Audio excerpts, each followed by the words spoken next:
Sorry for the terrible audio today.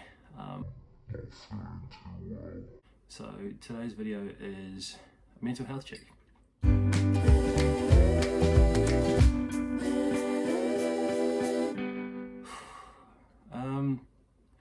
Mental health is huge and it's often ignored, displaced, or just confused with other things. A lot of times people will just think that they're tired, feel that they're a little broken down, a little bit run down, heavily stressed. That is still bad for your mental health. Running around stressed out isn't going to help you at all. If you're stressed out and you just can't seem to fight your way out of it, talk to somebody, get some help, find a channel for your stress. For me, it's video games. One of the main reasons I haven't posted any video game footage yet on my channel is literally because it's the thing that I don't want to. I'm using that at the moment to help with stress, anxiety, things like that. It's one of my coping mechanisms, so at this time I'm just kind of using it. Don't really want to broadcast it. When I am playing, I don't have much time to do it, and when I am playing, I am just kind of focusing on me at the time. I might think it's kind of hiding away from things, but just disappearing for a little bit, it just helps. Helps me clear altered reality, helps me get my bearings back, and kind of take a deep breath. Also, I play a lot of shooting games. Dispatching a bunch of enemies is good. It's stress relief. It's just like punching a bag for a while. Other things with mental health you guys have to think about is depression and anxiety. So a few days ago, I had a friend of mine who just said to me, "Man, look, I need to talk to someone." And so I did what any friend would do, and I pulled up. Nothing really planned. Picked him up, went for a walk on the beach. It was really romantic. We were just kind of relaxing, talking, and went and had some lunch. I got a visitor. Hey, Mo. Hey, baby. She says hi. She wanted to be in the video. I said no. Me and Ted. Just me and Ted. This Ted. Ugh. Anyway, where was I? Yeah, so. Oh, he smells a bit funky. Dog's been loving him. Anyway, so yeah, went out, got some lunch, just hung out for the day, went for a drive, did the scenic tour around, had a drive around. I was going to show you some of that footage, but I time-lapsed most of it.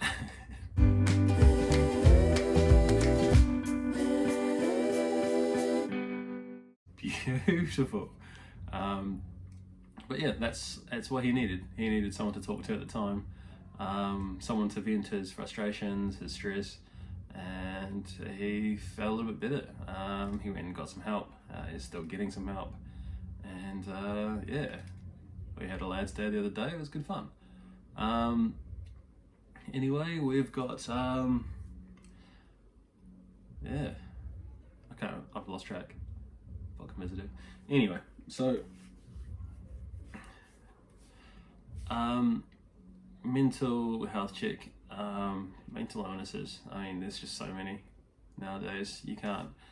All you can really do is just try to understand where people are coming from. You still see some stigma, still see some judgment, so much. I mean, every member of my family has some form of mental illness. It's insane. So I've never been able to see it from the other side of the fence, but what I can see is the way people look at people once they find out they have a mental illness. It's kind of sad. People look at you differently. People are afraid of you. You know, behind your back, behind closed doors, they'll call you names. It's kind of gross, but it still happens. I think people need to. This is not like a red flag saying stop being a brick. But it kind of is. Stop being a brick. you know, if you don't understand something, there's no need to fear it or hate it. If you don't understand something, research it. That's what I did. I have one brother who has schizophrenia. He had a few really rough years, getting his treatment sorted, relapsing a couple of times. Unfortunately, the medication for schizophrenia is actually so good that people who have schizophrenia don't think they need it anymore and they relapse. I have another brother who has Tourette's. Growing up with him was entertaining. I don't remember too much of it because he's much older than I am. The thing with Tourette's that people don't really understand is that he had to be trained in a sense of right and wrong. So we've all got a sort of a moral compass, sort of a mental yes, no, right, wrong, and he had to have that trained. To this day, he still struggles with it a little bit, but that's just part of his illness, and that's something that he's going to live with the rest of his life, and we will love him for every step of the way. The big sissy, the big bitch, I love her dearly. She has 3 beautiful boys, and they all have a stage of autism. My little nephew, he is very much on the Asperger's end of the scale, of the autistic scale. And one thing that people don't understand is that we all have a form of autism. Autism isn't just something that you've got, it's a sliding scale. People will say, oh no, he's not autistic because he doesn't do this. It's just, or he's not Asperger's because he doesn't do this. It's a scale. But yeah, my nephew is on the far end. His little brother below him, his younger brother, is more closer towards the neurotypical, and the last one is on the high end of neurotypical, but still has autistic tendency. The older one, his language is impaired. He knows words, he understands words. Using words is different for him. Doesn't like eye contact, doesn't like being touched. Don't know if it's a sensory thing, if it actually hurts him being touched or hugged or cuddled. I hope not, because I used to hug him all the time. I can't really do that anymore because he is twice my size and could quite easily throw me off him. Got my baby sis, and she has Jacobson syndrome. So that was a DNA miscompatibility during conception.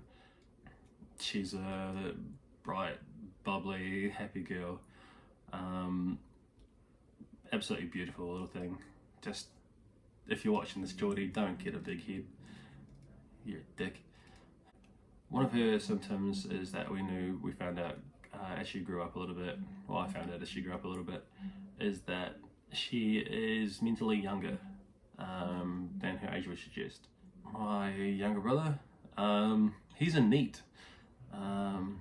He is a social anxiety shut-in. But I love him dearly. He is a dork. And I myself suffer from advanced ADHD. So as far as ADHD goes, you have the kids who couldn't focus, couldn't concentrate, a little bit hyperactive. On the other end of the scale, you've got me. A car goes past and that's my attention span completely obliterated. Somebody says goldfish, I'll spend the rest of the day thinking about goldfish whilst trying my best to be on my best behaviour and crinkling the sleeves of my sweatshirt up till it's beyond control. Overexerting everything, breaking things, because for half a minute I couldn't think of the repercussion of me throwing this up in the air and watching it fall. At the time it seemed like a good idea, and then when I saw it smash on the ground, realised it wasn't. I knew the difference between right and wrong. There's absolutely no saying that I didn't. I can understand right and wrong. Totally could. It's just that it wouldn't dawn on me until well and truly after I'd already done whatever it was that I'd done, or broken, or said, or the kid that I punched. Sorry. Because he went, you can't catch me. Turns out I could. Poor dude. My partner Ruby has just been in a house fire with her grandmother. She's still suffering from it hugely. She's recently, just very recently, stopped having nightmares about it. It's been a lot of late nights. She still suffers from panic attacks. And as her partner, I feel utterly hopeless during a panic attack. All I can do is make sure she's safe, make sure she's warm, make sure she's the external things. Sometimes during a panic attack, people have excessive sensitivity to sound, touch, and hearing, things like that. Just making sure she's safe from those things, from herself.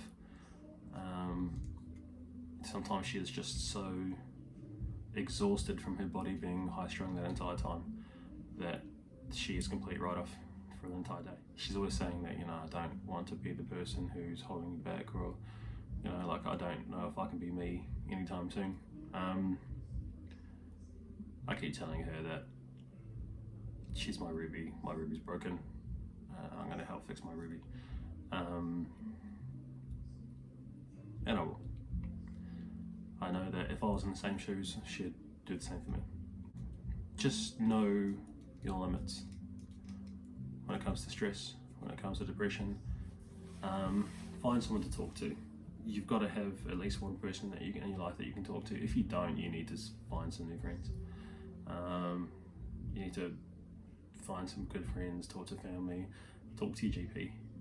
If you can't think of anybody else, GPs are fantastic with this sort of thing, so they can help refer you to somebody who can help. That's not their specialty, but they understand it and they can help. They don't judge at all. Don't be afraid to talk to a counsellor. I know girls find it easier sometimes. Boys don't have to harden up.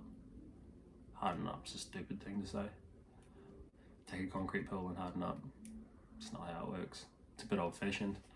A lot of older generations would say that. A lot of older generations didn't have the constant bombardment of negative information that we suffer from today. We open our phones nowadays and see that there is a plague. You see that it's January 2020 and there's a plague, threats of World War III, celebrities dying. We get bombarded by these things all the time.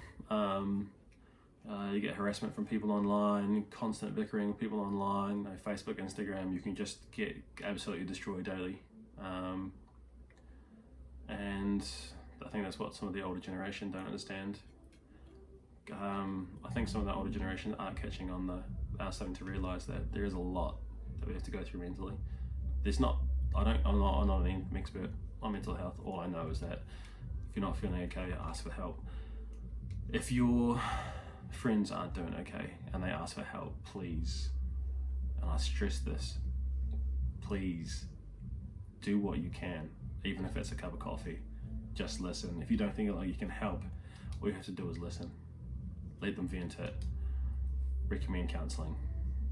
If that doesn't help, tell them to talk to a GP. Tell them to talk to somebody if you can't help. If you have a friend that asks for help but you don't know how to help them, but you know a friend who does, ask them if they would like that person to come along. If somebody asked me to do the same, knowing that I've got mental illness riddling my family, I'd be happily show up. It wouldn't be awkward. I'd meet that person, have a coffee, and if they wanted to talk, they could talk. If they didn't want to talk, they wouldn't have to talk. And a lot of people will go to these sorts of these little group get-togethers. I remember I went to one with a friend of ours who wasn't doing too well. 3 of us showed up there, and one of our friends just started saying, "You should do this. You should do this. You should do this. You should do this. You should do this. Do not do that." I can't. None of us felt comfortable. The person never sought any help. Ended up self-medicating, is no longer with us. Just be there. That's all I can say. Anyway, I'm getting second wind of being very, very sick, so I'm going to leave you there. Can't believe I spoke for so long, to be fair. Me and Teddy gonna have a nap. But I love you. I'm gonna leave you, but I'll see you next time.